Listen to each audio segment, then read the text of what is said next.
नमस्कार दोस्तों, मेरा नाम है विमल सिंह। बालाजी श्री अड्डा में आपका स्वागत है। डीएलएड चतुर्थ सेमेस्टर के लिए जो आपका सामाजिक अध्ययन का सब्जेक्ट है उसके अंतर्गत कंप्लीट कोर्स हम आपको 8 पार्ट में प्रोवाइड करा रहे हैं। तो आज हम देखेंगे इसका पार्ट नंबर 5। इससे पहले हमने पार्ट नंबर 4 देखा था। यदि आपने नहीं देखा है, साइड में आई बटन में पिछला वाला वीडियो आपको मिल जाएगा, उस पर क्लिक करके आप देख सकते हैं। और ये वीडियो हम देखते हैं शाम 8 बजे लाइव, तो लाइव आकर भी आप देख सकते हैं। तो चलिए शुरू करते हैं। कंप्लीट प्लेलिस्ट आपको वीडियो के डिस्क्रिप्शन में मिल जाएगी, जहां पर इससे पहले के आप पार्ट जो है वो देख सकते हैं और अदर सब्जेक्ट जो है उनको भी देख सकते हैं। तो आज से हम स्टार्ट कर रहे हैं, यानी कि इस पार्ट से स्टार्ट कर रहे हैं जो हमारा ज्योग्राफी पोर्शन है वो। तो जलवायु और मौसम में अंतर से हम जो है वो स्टार्ट कर रहे हैं। जलवायु और मौसम में अंतर जो है वो बताइए। ये आपका 2016 के डीएलएड के 2016 के चतुर्थ सेमेस्टर के पेपर में पूछा गया था। इंग्लिश में आप जो जलवायु है इसे क्लाइमेट कहते हैं और मौसम को आप वेदर कहते हैं। अब देखिए इसमें अंतर क्या क्या होते हैं उनको समझिए। सबसे पहले बात करें अगर जलवायु की, तो किसी निश्चित स्थान पर दिए गए समय की वायुमंडलीय जो दशा होती है उसे हम मौसम के नाम से जानते हैं। तो मौसम में आपका पहला यही पॉइंट हो जाएगा। मैंने इधर से लिख लिया था, इधर चलिए अच्छा इस साइड से बात करते हैं। सबसे पहले बात करते हैं मौसम की, फिर हम बात करेंगे जलवायु की। तो मौसम तो मैंने बता दिया, किसी स्थान की जलवायु उस स्थान या किसी निश्चित स्थान पर दिए गए समय की जो वायुमंडलीय दशा है उसको हम मौसम कहते हैं। सबसे पहले आपको पहले अंतर में डेफिनेशन लिखनी होगी। जलवायु की डेफिनेशन क्या होती है? किसी स्थान की जलवायु उस स्थान के लंबे समय के मौसम की दशाओं की औसत अवस्था को कहते हैं। तो ये पहले लाइन में आप डेफिनेशन लिखेंगे। दूसरा अंतर आप लिखेंगे मौसम में कि जो मौसम है वो समय समय पर स्थान स्थान पर बदलता रहता है, पर अगर बात करें जलवायु की तो ये आपकी स्थायी रहती है। ये आपका मेन अंतर है। फिर जलवायु में क्या होता है? जलवायु एक स्थान पर एक ही प्रकार की होती है, पर मौसम की बात करें तो एक ही स्थान पर प्रातः का मौसम कुछ हो सकता है और दोपहर और शाम का मौसम कुछ हो सकता है। तो ये आपका तीसरा पॉइंट हो जाएगा। तो तीन ही आपके मुख्यतः हैं, इन्हीं को ध्यान रखिएगा।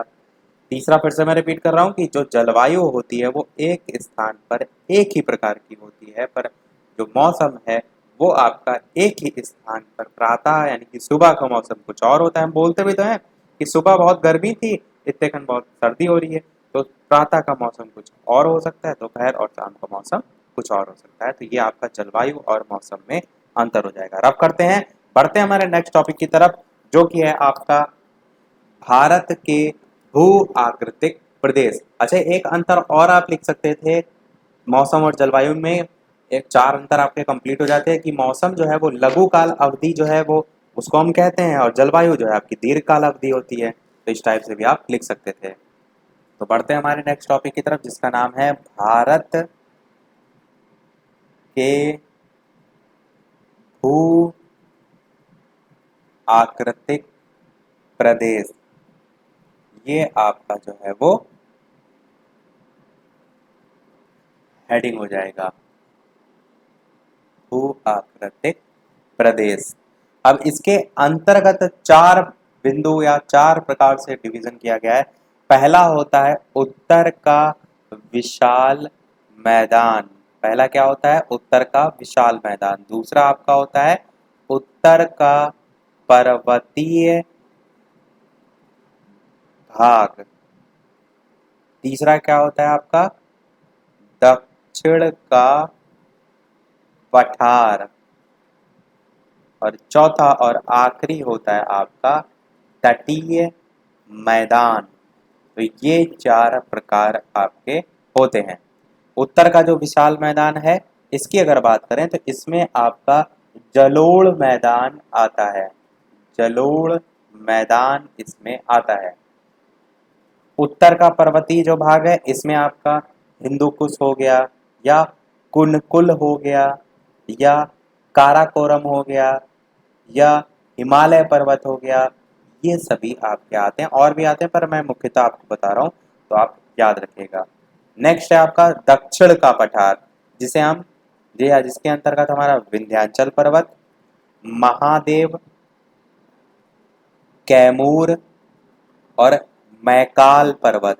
अगर आपको ज़्यादा नहीं याद हो रहे तो आप दो तो मिनिमम याद ही रखिएगा, जैसे कि मैकाल पर्वत और विंध्याचल पर्वत। और महादेव तो शंकर भगवान जी का नाम ही है, तो उसको आप आसानी से याद रख सकते हैं। और चौथा और लास्ट होता है तटीय मैदान, जिसके अंतर्गत आपका पूर्वी घाट और पश्चिमी घाट जो है वो आता है, और साथ ही साथ द्वीप समूह भी आप जो है वो कह सकते हैं। तो ये चार प्रकार से भारत के भू आकृतिक प्रदेश को जो है वो विभाजित किया गया है। अब इसमें आपके जो कोर्स है उसमें तो बहुत डिटेल में दे रखा है। यदि आप उत्तर का पर्वतीय भाग देखें तो इसमें आपका पूरा कहाँ से लेकर कहाँ तक विस्तार है। भारत का जो उत्तर पश्चिम है उसमें पामीर की गांठ भी है, इसे संसार की छत कहते हैं। पामीर का पठार आपने अवश्य सुना होगा। तो डिटेल में तो बहुत चीज़ें हैं, पर यहाँ पर फास्ट रिवीजन की बात कर रहे हैं, तो मैं जो सबसे ज़्यादा इम्पोर्टेंट है उनमें से भी जो सबसे इम्पोर्टेंट है केवल वो आपको जो है वो बता रहा हूँ। नेक्स्ट टॉपिक देखते हैं हमारा, जो क्या है, जो आपका है राष्ट्रीय उद्यान और अभयारण्य में अंतर। ये आपका जो प्रश्न है ये 2019 में सबसे लेटेस्ट में पूछा गया था। मैं आपको एकदम लेटेस्ट तक के प्रश्न इसलिए इसमें करा रहा हूँ। करा तो मैं सारी चीज़ें ऑलरेडी कंप्लीट चुका हूँ, पर इससे पहले वाले जो वीडियो ऑलरेडी पढ़े हुए इसमें 2019 की चीज़ें नहीं हैं। बाकी सारी चीज़ें मैंने अपनी तरफ से कवर जो है वो करा दी थी। तो ये आपका 2019 में आया था राष्ट्रीय उद्यान और अभयारण्य में अंतर, 2019 के डीएलएड चतुर्थ सेमेस्टर के पेपर में। या आप अभयारण्य को इस प्रकार से भी लिख सकते हैं, खेड़ा इस प्रकार से रहेगा, या अभयारण्य इस प्रकार से हो जाएगा। आप देखिए दोनों के एक एक करके जान लेते हैं। राष्ट्रीय उद्यान क्या होता है? राष्ट्रीय उद्यान को जो वन्य जीव हैं इनके संरक्षण के लिए बनाया जाता है, वन्य जीव के संरक्षण के लिए बनाया जाता है।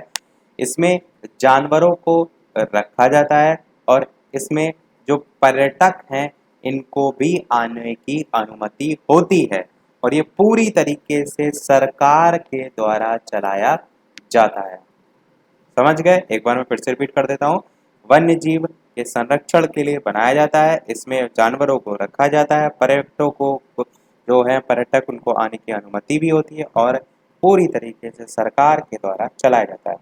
अभयारण्य की बात करें तो अभयारण्य शब्द की उत्पत्ति आपकी अभय प्लस अरण्य से जो है वो हुई है। और इसमें जो दो शब्द उपयोग किए गए हैं, इसमें जो अभय है इसका मतलब होता है जहाँ जानवर घूम सकें, और अरण्य तो आप जानते ही हैं इसका मतलब होता है जंगल, या क्या कह सकते हैं, वन। तो अभय और अरण्य से इस प्रकार से आप मिलाकर जो बोलेंगे तो हम कह सकते हैं कि वन में जानवरों के स्थान को ही अभयारण्य कहा जाता है, और इसे बनाने का मुख्य जो उद्देश्य होता है वो क्या होता है, तो आप कहेंगे जीव जंतु पशु पक्षी या फिर वन संपदा को संरक्षित करना होता है। समझ गए होंगे दोनों में आप डिफरेंस। इसमें जानवरों के जो जानवर होते हैं वो घूम सकते हैं, पर इसमें जो जानवर हैं उनको या वन्य जीव हैं उनके संरक्षण के लिए होता है, और पर्यटक को भी आने की अनुमति होती है। तो इतनी चीज़ें इसमें हैं। रफ करते हैं, बढ़ते हैं हमारे नेक्स्ट टॉपिक की तरफ, जो कि आपका पूछा गया था 2019 में सबसे लेटेस्ट में ही, और वो पूछा गया था वनों से क्या क्या लाभ जो है वो होते हैं। 2019 में डीएड चतुर्थ सेमेस्टर में पूछा गया था। अब इसमें आप पॉइंट वाइज लिख सकते हैं, जैसे कि जो वन होते हैं उनसे हमें विभिन्न प्रकार की लकड़ी प्राप्त होती है, जिसका यूज़ बहुत सी चीज़ों में किया जाता है। इसी प्रकार आप कह सकते हैं वनों से बहुत सी प्रकार की औषधियाँ प्राप्त होती हैं। और क्या आप कह सकते हैं कि जो वन होते हैं वो बाढ़ जो आती है उसकी रोकथाम में सहायक होते हैं। अब देखते हैं बाढ़ जो उसका जो रीज़न जुड़ा होता है वो जड़ों को बांध के रखते हैं, तो उसमें भी कहीं ना कहीं सहायक जो है वो होते हैं वन। और आप क्या कह सकते हैं कि वृक्ष की जड़ें भूमि को बांधे रखती हैं, तो जो मृदा अपरदन होता है वो भी कहीं ना कहीं उससे नहीं हो पाता है। तो इस प्रकार से आप अपने आप से ये सारी चीज़ें लिख सकते हैं। इजी प्रश्न था, आया था प्रीवियस ईयर में, इसलिए मैंने बता दिया। बढ़ते हैं नेक्स्ट टॉपिक की तरफ। वीडियो पसंद आ रहा हो तो सभी लोग वीडियो को लाइक अवश्य कर दीजिएगा, ताकि मुझे भी अच्छा लगता रहे, मैं इसी प्रकार आपको अच्छे से अच्छे तरीके से सारी चीज़ें जो है वो पढ़ाता रहूँ। मैं अपनी तरफ से पूरी कोशिश कर रहा हूँ, कोई भी पॉइंट यहाँ पर जो है वो छूटे ना। आप अपनी तरफ से पूरी कोशिश कीजिएगा वीडियो को लाइक और शेयर करने में।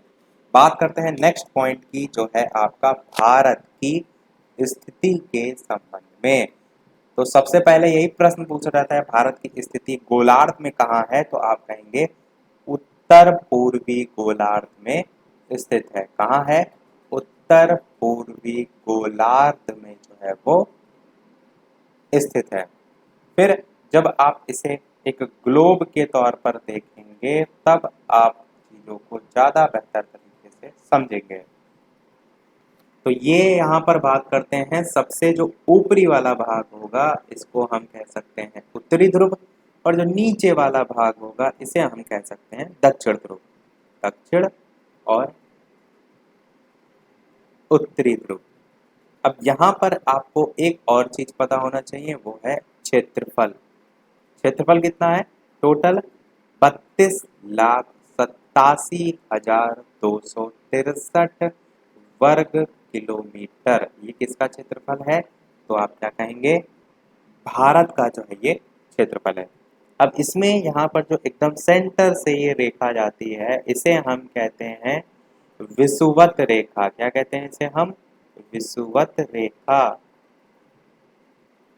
फिर अगर हम बात करें ऊपर वाले साइड से, तो इस प्रकार से जो ये रेखा जाएगी इसे हम क्या कहते हैं? इसे हम कहते हैं कर्क रेखा।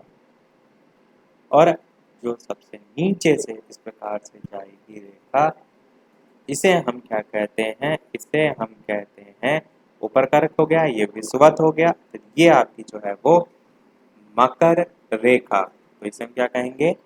मकर रेखा।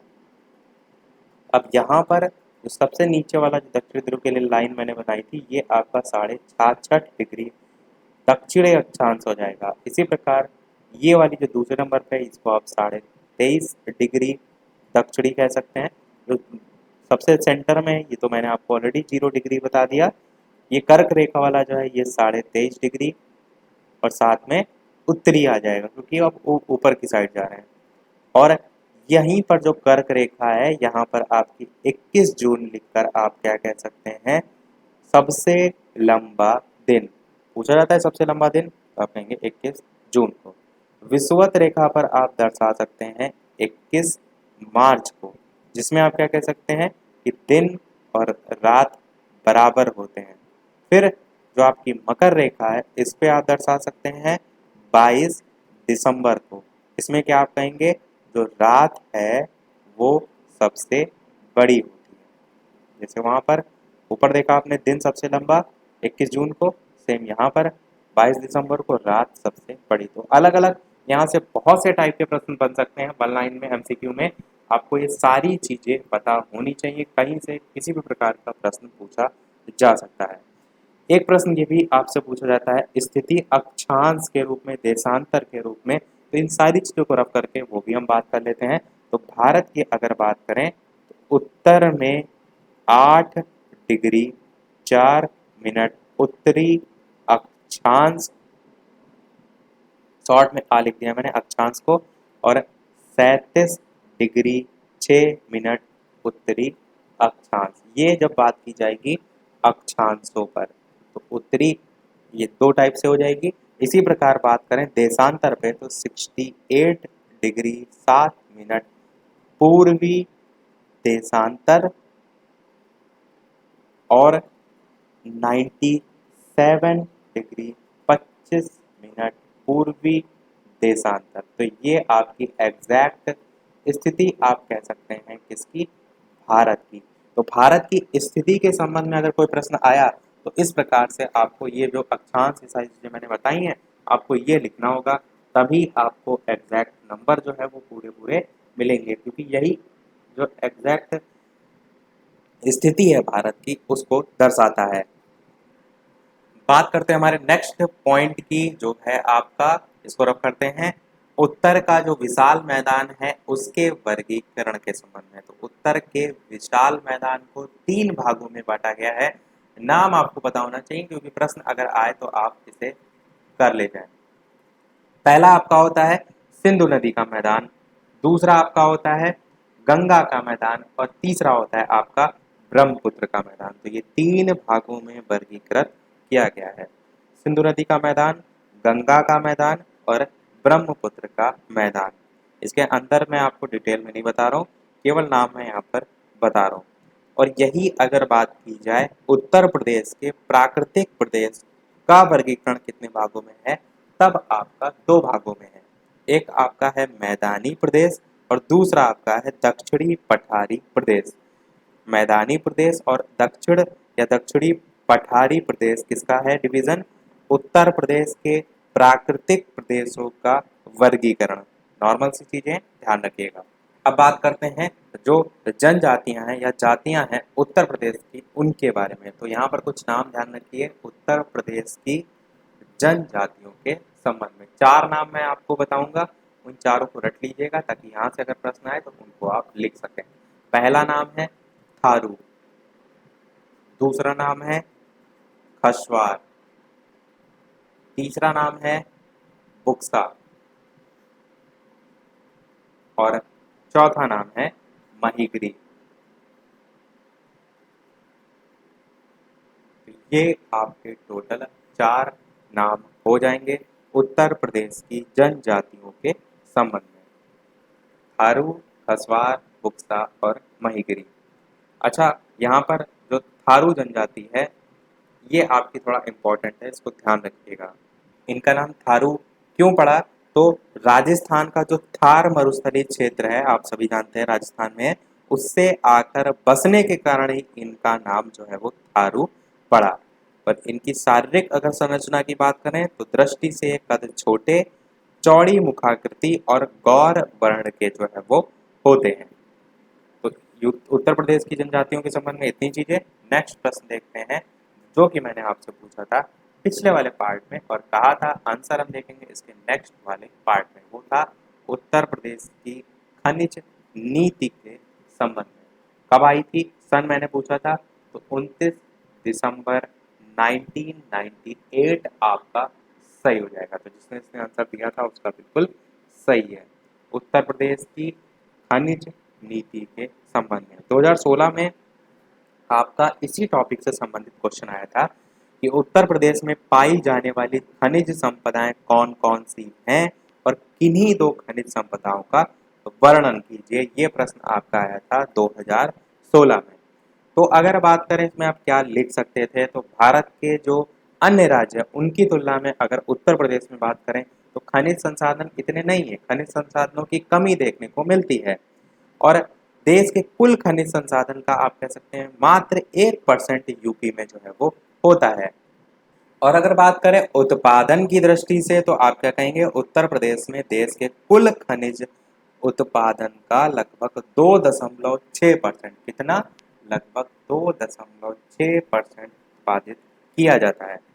और उत्तर प्रदेश सरकार ही द्वारा 10 जिले जो हैं उनको खनिज बहुला या जहाँ पर अधिक मात्रा में खनिज पाया जाता है वो जिला भी घोषित किया गया है। उन जिलों में कौन कौन से आते हैं, जैसे कि आपका ललितपुर हो गया, जालौन हो गया, महोबा है, हमीरपुर है, बांदा है, सोनभद्र है, मिर्जापुर है, इसी प्रकार आपका सहारनपुर है, झांसी है और इलाहाबाद है, या जिसका अब नया नाम प्रयागराज हो गया है। तो ये आपके 10 जिले जो है वो हो जाएंगे।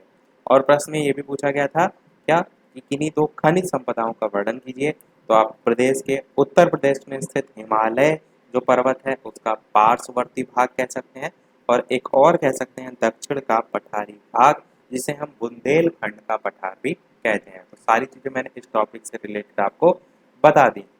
बस आपका 2 खनिज रह गया है जो मैंने अभी बताए हैं, दोनों नाम वो क्षेत्र हैं। खनिज की 2 बात करें तो एक आपका हो जाएगा सोना, जो कि उत्तर प्रदेश में शारदा और रामगंगा नदियां जो हैं उनके रेत में मिलता है। और दूसरा हो जाएगा डायमंड। इसकी बात करें तो जिसको हम कहते हैं हीरा, ये कुछ मात्रा में बांदा में जो है वो प्राप्त होता है। तो दोनों चीजें यानी कि दोनों नाम ध्यान रखिएगा। तो ये टॉपिक हमारा कंप्लीट हुआ।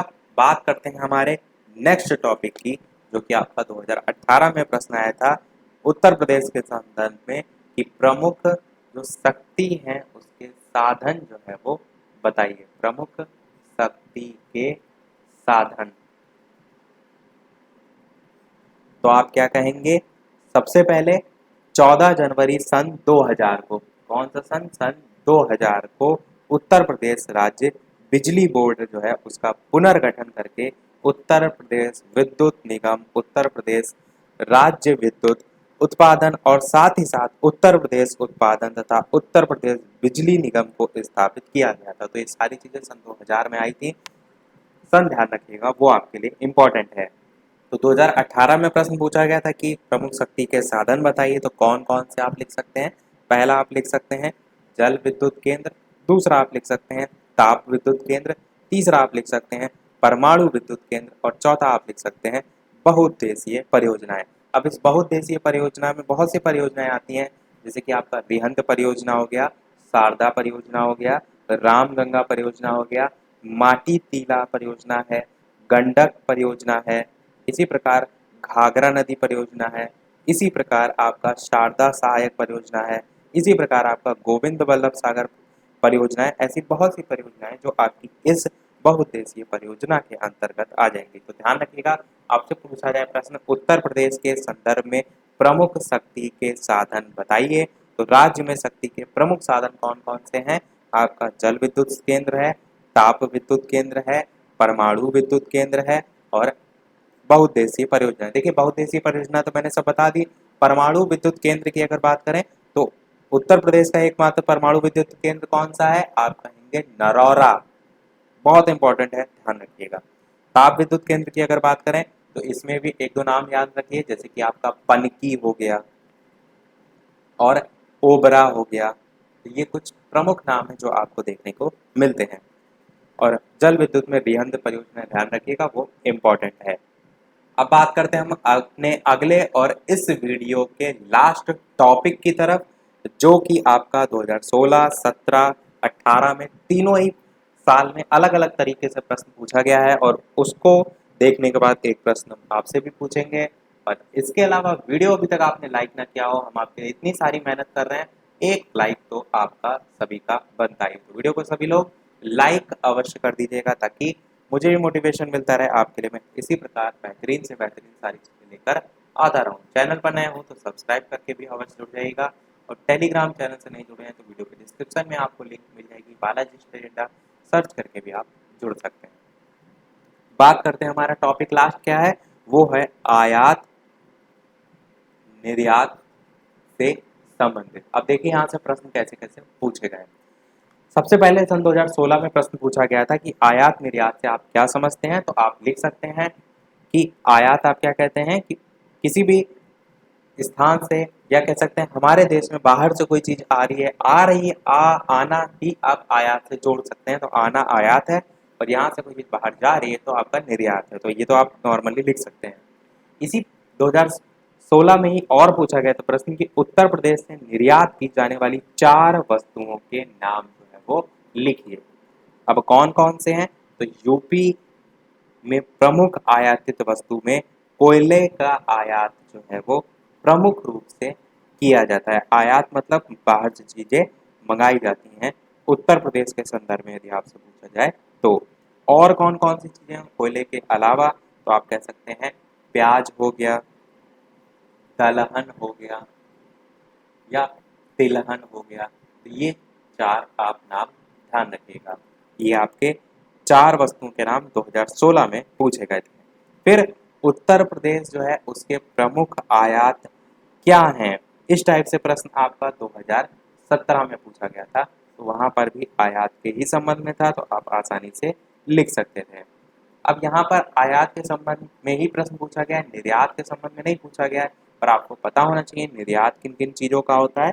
तो उत्तर प्रदेश में मुख्य रूप से आपका चावल हो गया, चीनी आप जानते हैं बहुत ज़्यादा है तो चीनी भी हो गया, कांच का सामान या चूड़ियाँ या कृत्रिम अंग, चमड़े से निर्मित वस्तुएं आप कह सकते हैं, मुख्य रूप से जूते चप्पल आदि जो है, इन सभी वस्तुओं का निर्यात यहाँ यानी कि उत्तर प्रदेश से जो है वो होता है।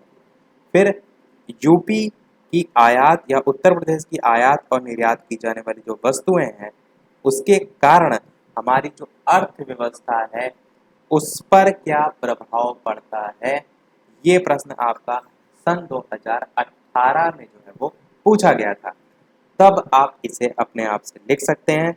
मैंने बता पहले ही दिया, आयात निर्यात, तो निर्यात जितनी ज़्यादा चीज़ें होंगी यहाँ से, कहीं ना कहीं वो वहाँ की अर्थव्यवस्था के लिए भी तो अच्छा होगा। बाहर से आप चीज़ें मंगाने के बजाय यहाँ से बनाकर भेज रहे हैं तो उसमें कुछ टैक्स आपको भी मिलेगा, कुछ अलग अलग रूप में धन जो है कहीं ना कहीं उसका निर्माण हो रहा है, तो पैसा बढ़ेगा, अर्थव्यवस्था सुधरेगी। उस टाइप से आप सारी चीज़ें अपने आप से बनाकर लिख सकते हैं।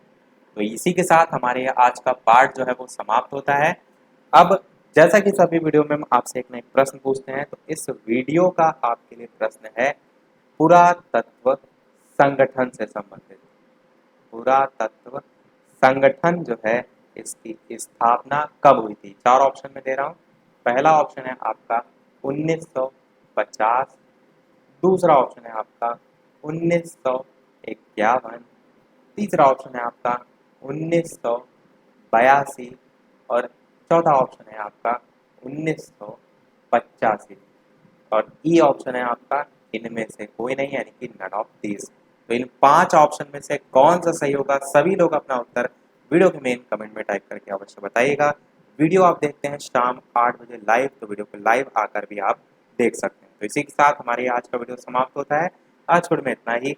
वीडियो पसंद आया हो तो लाइक अवश्य कीजिएगा, नए हैं चैनल पर तो सब्सक्राइब जरूर कीजिएगा। मिलते हैं अगले वीडियो में नए टॉपिक के साथ। नमस्कार, थैंक यू फॉर वॉचिंग।